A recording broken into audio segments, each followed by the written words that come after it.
예, 후보자께서는 그 후보자의 지역구인 용산에 있는 양지진흥개발 대표, 공동 대표 유모 씨와 이모 씨를 아십니까?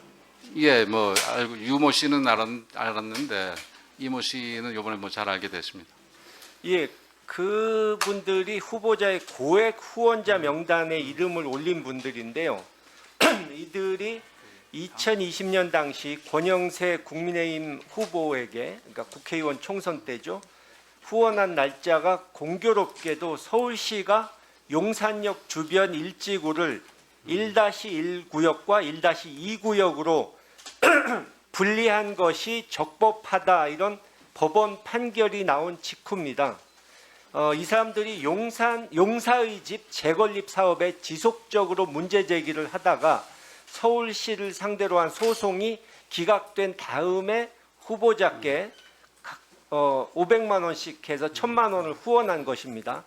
근데 이듬해인 작년 3월 15일에 이 중에 이 씨는 유 씨의 아들과 같은 날 후보자께 500만 원씩 또 1000만 원 후원을 했고요.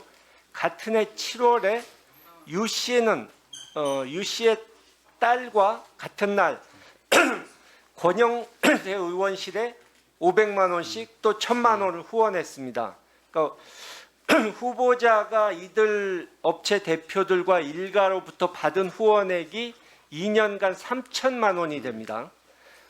이 양지개발이란 부동산 업체가 3천만 원을 후원한 것이 순수한 의도가 아니라고 보이는데요. 그 중에 특히 문제가 되는 것은 유 씨의 아들, 딸로부터 받은 1000만 원의 후원금입니다. 후보자는 관련 기사가 보도된 후에 출입 기자들을 상대로 기사 내용이 사실이 아니다, 이렇게 해명하신 거 맞죠? 예, 맞습니다. 근데 해명을 보면 사실이 아니라고 하셨는데, 사실이 아니라는 게 그 제가 후원금을 안 받은 게 아니라 제가 뭐 형제자매 이런 거를 알고 받은 게 아니라는 얘기입니다. 그러니까 그러면은 후보자께서 서면으로 답변하신 것은 후원자 주소가 다르기 때문에 예. 가족 여부인지 알지 못했다, 이렇게 예, 말씀하셨는데요.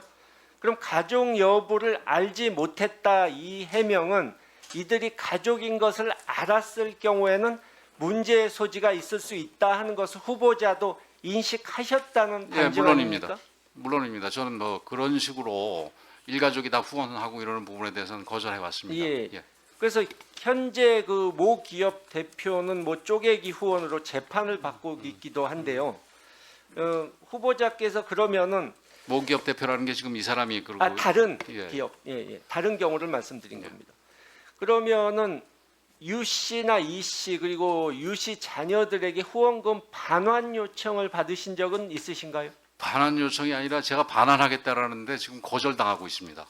반환 분명히 예, 제가 하시겠다고 그거 말씀하셨다는 우리 김 거죠? 의원님이 이제 문제 제기를 하셔서, 그러니까 김 의원님도 잘 아시지만 지금 후원금이 들어왔을 때 주소가 무슨 뭐 이 주민등록을 내면서 뭘 하는 게 아니니까 주소가 다르면은 이게 가족인지 뭔지 잘 모르지 않습니까? 그래서 받았는데, 그리고 또 그 양지개발과 관련해서 무슨 그 사안이 있다라는 부분은 뭐 제가 4월 13일 날 처음 받았던데 2020년 제가 용산에 처음 들어갔을 때지요.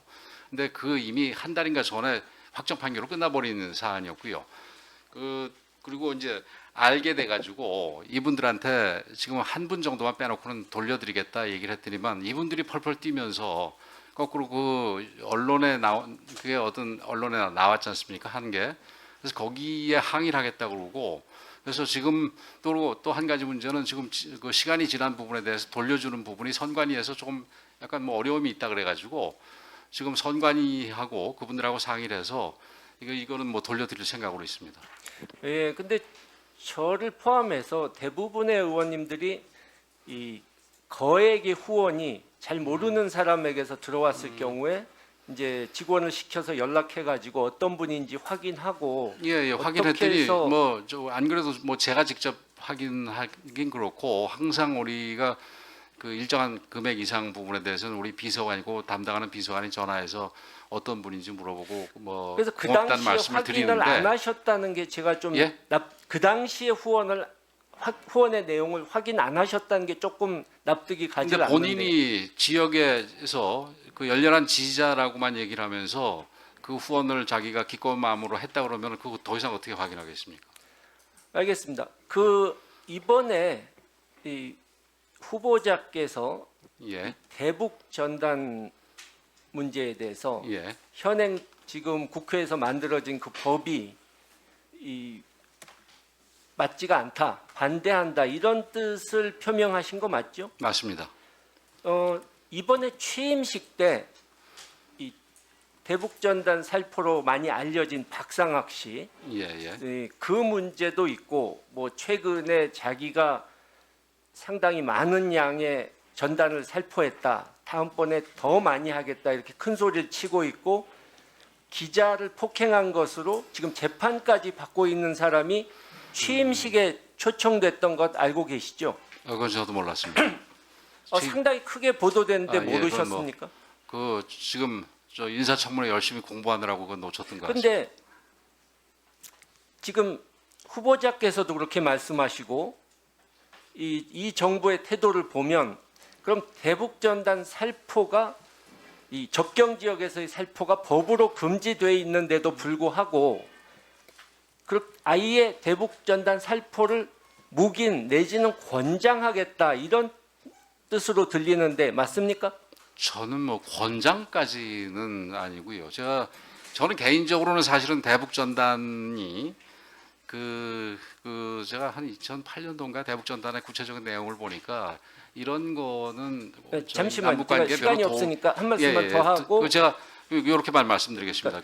이 도움이 법- 되지 않는 부분이 있다는 생각을 했는데, 근데 그 문제와 대북 전단을 법으로 금지하는 거는 완전히 별개 문제입니다. 대북 전단하는 거는 일종의 표현의 자유고 또 북한 주민 입장에서 보면은 그 북한의 주민들의 알 권리를 보호하는 부분이거든요. 그래서 국제 인권 단체나 이런 쪽에서 지금 남북관계 대북 전단을 금지하는 법을 문제가 있다고 지적하는 걸로 알고 있습니다.